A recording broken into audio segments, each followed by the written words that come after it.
మనలను నమ్మి గొప్ప ఆజ్ఞను ఇచ్చి స్థలము సిద్ధము చేయ వెళ్ళనే. ఆత్మను పంపి తన శక్తితో నింపి తనకు సాక్షులుగా మనల చేసనే.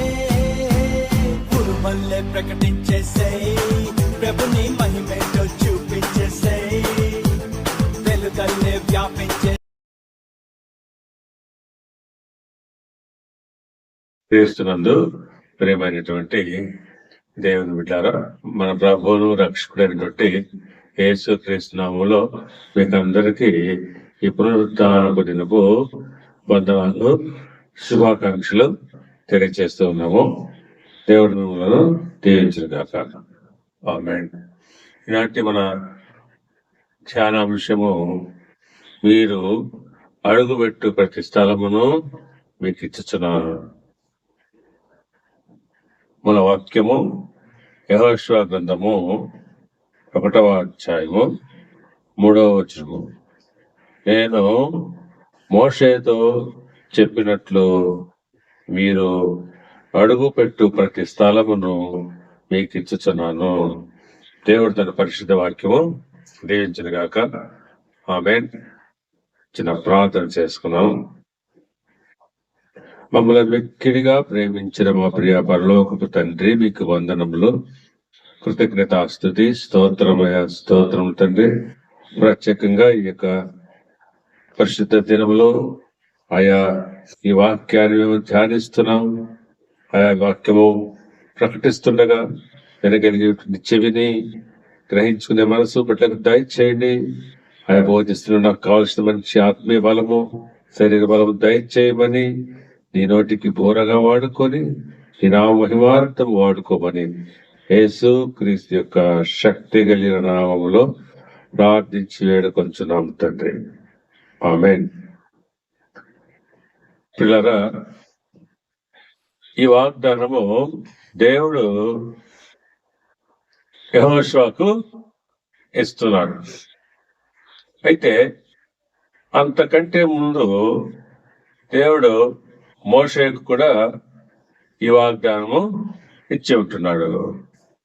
ద్వితీయోపదేశ కాండము 11వ అధ్యాయము 23వ వచనాన్ని మనం చూసినట్లయితే, అప్పుడు యెహోవా మీ ఎదుట నుండి ఈ సమస్త జనులను వెళ్ళగొట్టును, మీకంటే బలిష్ఠులైన గొప్ప జనముల దేశములను స్వాధీనపరచుకుందురు. మీరు అడుగు పెట్టు ప్రతి స్థలము మీదగును. పిల్లరా, ఇక్కడ దేవుడు మోషేకు చెప్పినట్లు అని అంటున్నాడు. అంటే దేవుడు ఆయన చెప్పిన వాగ్దానం ఎప్పుడు కూడా నిరర్థకము కాదనమాట. దేవుడు మోషేకి ఏ విధంగా వాగ్దానం ఇచ్చాడో అదే వాగ్దానం ఇక్కడ యెహోషువకు ఇస్తున్నాడు.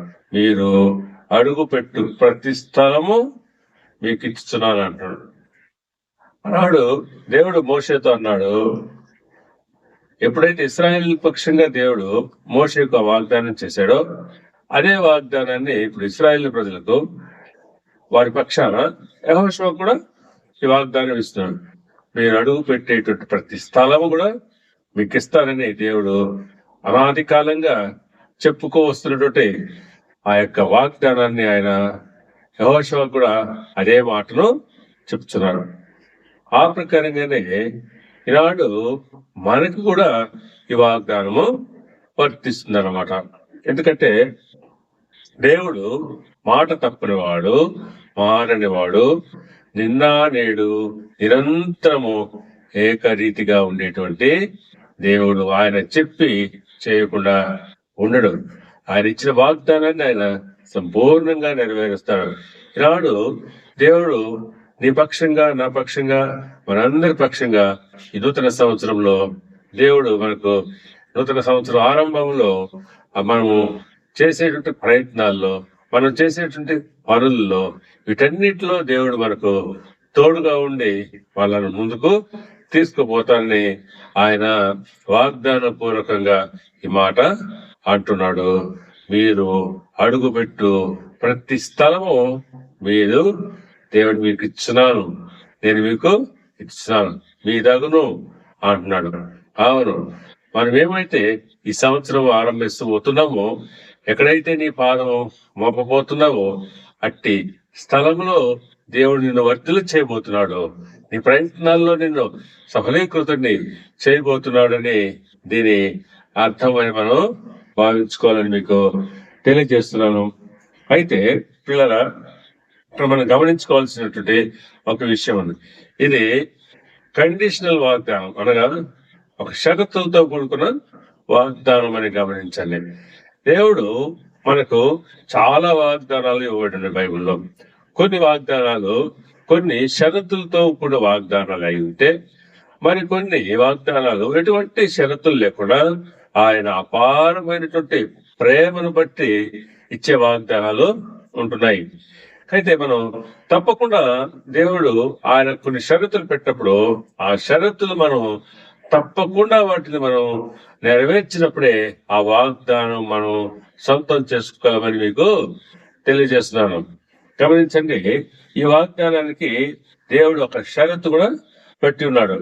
గమనించండి, ద్వితీయోపదేశ కాండము 11వ అధ్యాయము 22వ వచనంలో చూసినట్లయితే, మీరు మీ దేవుడైన యెహోవాను ప్రేమించి ఆయన మార్గములన్నింటిలోనూ నడుచుచు ఆయనను హత్తుకొని మీరు చేయవలనని నేను మీకు ఆజ్ఞాపించు ఈ ఆజ్ఞలన్నింటినీ అనుసరించి జాగ్రత్తగా నడుచుకొనవలెను.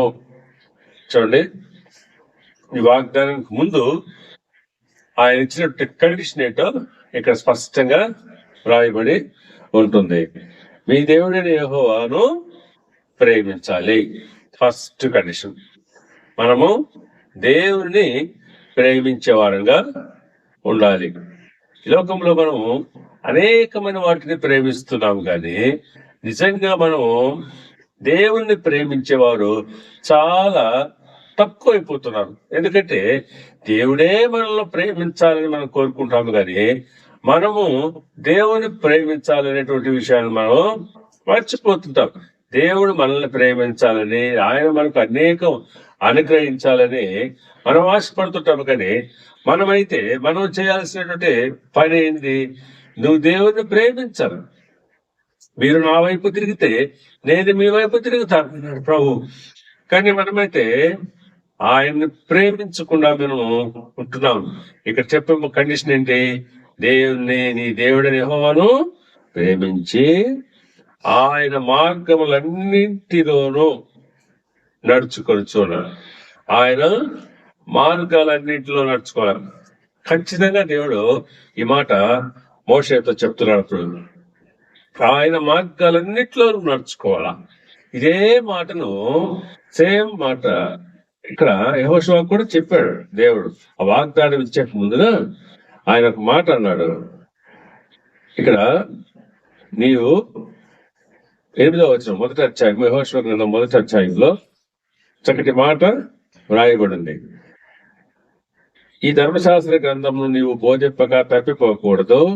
దానిలో వ్రాయబడిన వాటన్నింటి ప్రకారము చేయుటకు నీవు జాగ్రత్త పడినట్లు దివారాత్రము దాన్ని ధ్యానించిన నీ మార్గమును వర్ధిల్ల చేసుకుందువు. తర్వాత కింద 9వ వచనంలో చివరిగా అంటాడు, నీవు నడుచు మార్గం అంతటిలో. కాబట్టి మనము మన మార్గాలు వర్ధిల్లింప చేసుకోవాలన్నా, మనం నడిచే మార్గాల్లో దేవుడు మనకు తోడై ఉండాలన్నా మనం ఏం చేయాలంటే ఆయన మార్గాలన్నింటిలో నువ్వు నడవాలి.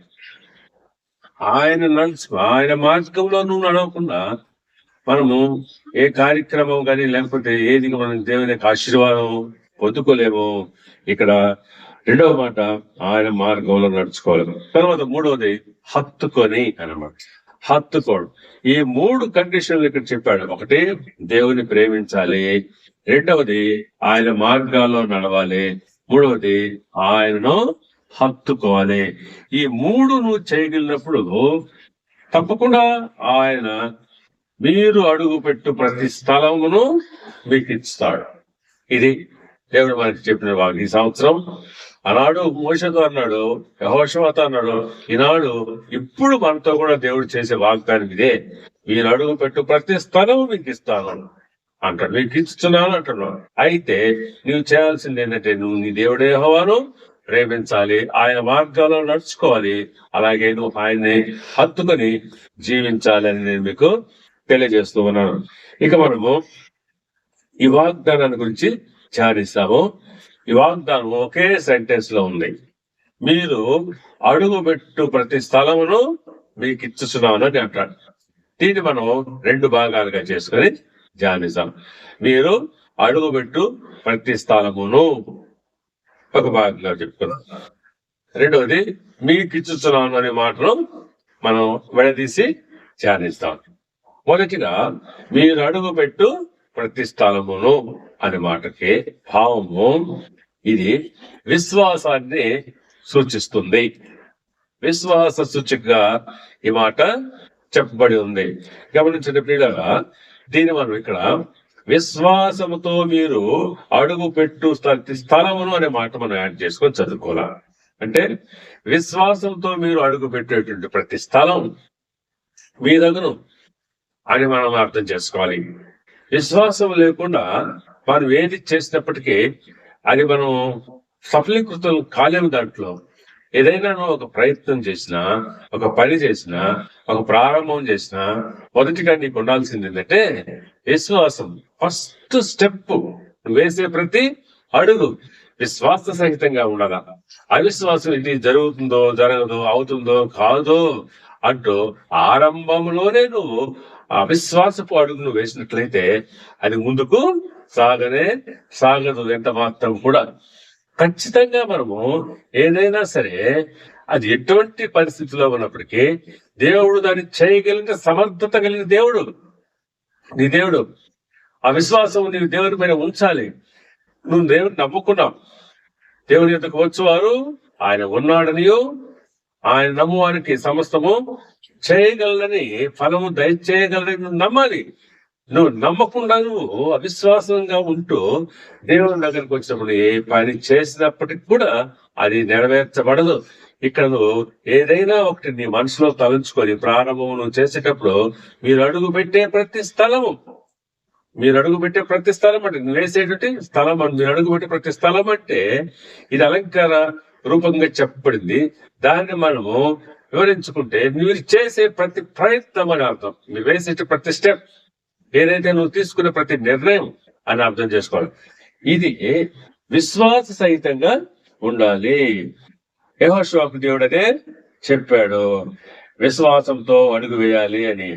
అల్ప విశ్వాసంతో మనం చేస్తే అదే ఎంత మాత్రం కూడా ముందుకు సాగదు ప్రియులారా. చూడండి, మనం సాధించుకోలేము, ఎంత మాత్రం కూడా దాన్ని పొందలేము. పేతురు ఒకసారి యేసు ప్రభుతో నడవడానికి ఇష్టపడ్డాడు నీడలో.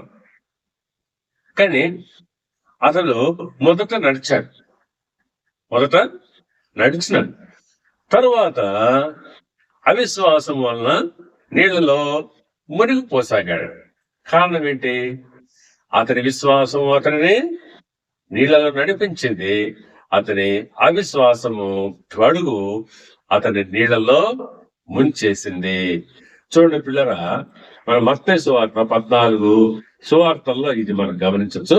మనము మత్తయి సువార్తను తీసుకుంటే మత్తయి సువార్త 14వ అధ్యాయము 28-32 వచనాల్లో దీన్ని మనం చక్కగా అర్థం చేసుకోవచ్చు. మీకు రెఫరెన్స్ చూపిస్తున్నాను చూడండి. పేతురు, ప్రభువా, నీవే అయితే నీళ్ల మీద నడిచి నీ ఎత్తుకు వచ్చుటకు నాకు సెలవిమ్మని ఆయన అడిగినాం. ఆయన రమ్మనగానే పేతురు దోణి దిగి యేసు ఎత్తుకు వెళ్ళటకు నీళ్ల మీద నడిచాను. గాని ఇక్కడ మొట్టమొదట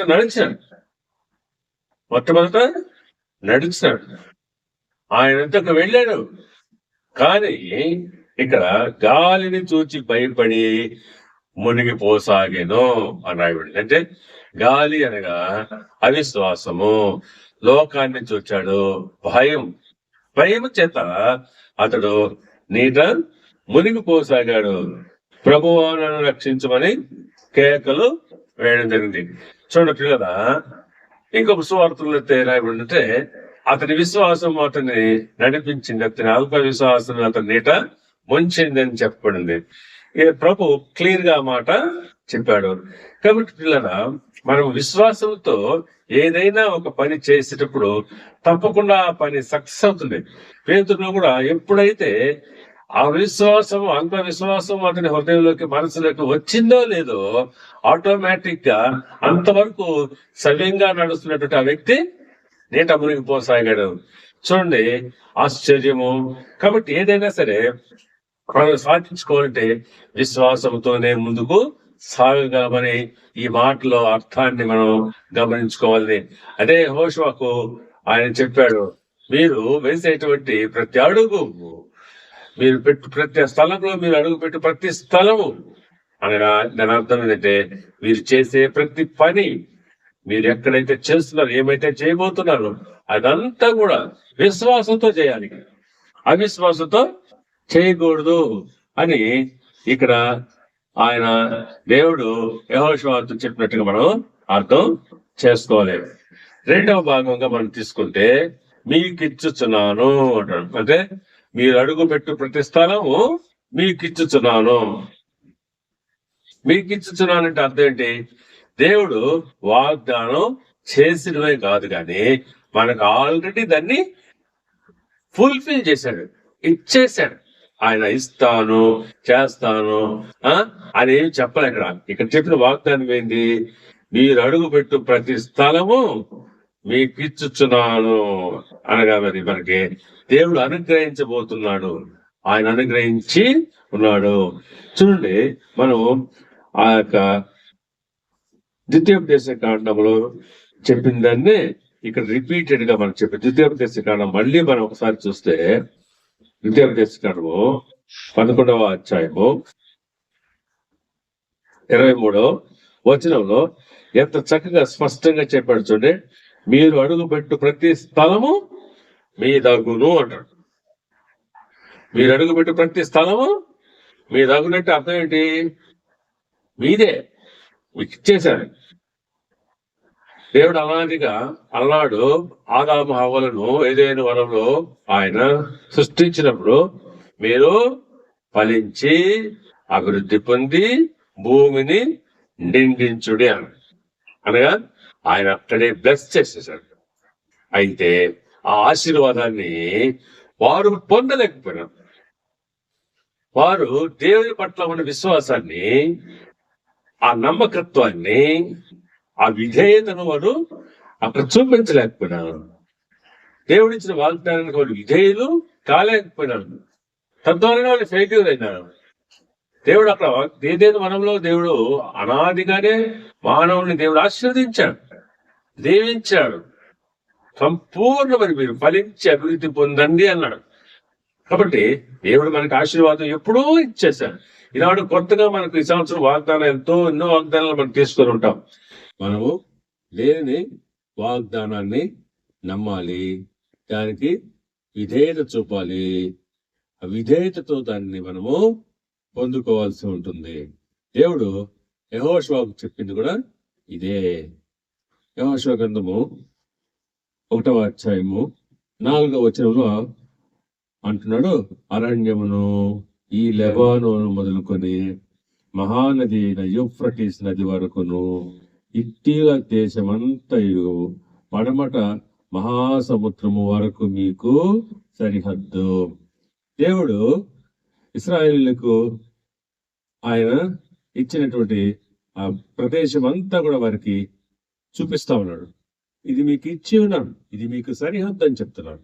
దానిని మీరు పొందుకోవాల్సిన బాధ్యత మీదే. దేవుడు అబ్రహాము విషయంలో కూడా మనం ఇదే గమనిస్తే చూస్తే, దేవుడు అబ్రహాముకు వాగ్దానం చేశాడు. వాగ్దానం చేసినప్పుడు దేవుడు అతన్ని పిలిచాడు, వాగ్దానం చేసి ఆయన పిలిచాడు. అతడు ఆ వాగ్దానానికి, ఆ పిలుపుకు విధేయత చూపించాడు. విధేయత చూపించి ఆయన దేవుడు తనకి ఏదైతే చెప్పాడో దాని ప్రకారంగా చేశాడు. అందును బట్టి ఆయన సఫలీకృతుడయ్యాడు. తన పట్ల దేవుడు ఇచ్చిన వాగ్దానాన్ని నెరవేర్చుకోగలిగినాడు. చూడండి పిల్లరా, ఆదికాండము 12వ అధ్యాయము 12వ అధ్యాయము 1వ వచనము. యెహోవా, నీవు లేచి నీ దేశం నుండి, నీ బంధువుల యొద్ద నుండి, నీ తండ్రి ఇంటి నుండి బయలుదేరి నేను నీకు చూపించు దేశమునకు వెళ్ళుము. ఇలా దేవుడు అతన్ని పిలుచుకున్నాడు. అతడు పిలువబడిన పిలుపుకు విధేయత చూపించాడు. చూడండి, అదే 4వ వచనం గమనిస్తే, యెహోవా అతనితో చెప్పిన ప్రకారము అబ్రహాము వెళ్ళాను. ఇక్కడ గమనించండి పిల్లరా, దేవుడు తనకి ఏదైతే చెప్పాడో అబ్రహాము ఆ ప్రకారంగా వెళ్ళాడు. తన బంధువుల ఇంటి నుంచి, తన స్వదేశం నుంచి ఆయన వెళ్ళాడు. దేవుడు ఎక్కడికి ఆయన పొమ్మన్నాడో ఆ ప్రాంతానికి ఆయన వెళ్ళాడు. అనగా తన పిలుపుకు విధేయత చూపించాడు. దేవుడు తనకిచ్చిన వాగ్దానాన్ని కూడా అక్కడే ఇచ్చాడు. నిన్ను గొప్ప జనముగా చేసి నిన్ను ఆశీర్వదించి నీ నామమును గొప్ప చేసేదను, నీవు ఆశీర్వాదంగా ఉండు అని వాగ్దానం చేశాడు. పిలుచుకున్నాడు, వాగ్దానం చేశాడు. ఇక్కడ అబ్రహాము నన్ను పిలిచిన దేవుడు నమ్మదగిన వాడని దేవుడు తనకిచ్చిన వాగ్దానాన్ని విశ్వసించి నమ్మి ఆ ప్రకారంగా ఆయన బయలు వెళ్ళాడు. అందును బట్టి దేవుడు ఆయన బహుగా ఆశీర్వదించాడు, అభివృద్ధి చెందించాడు.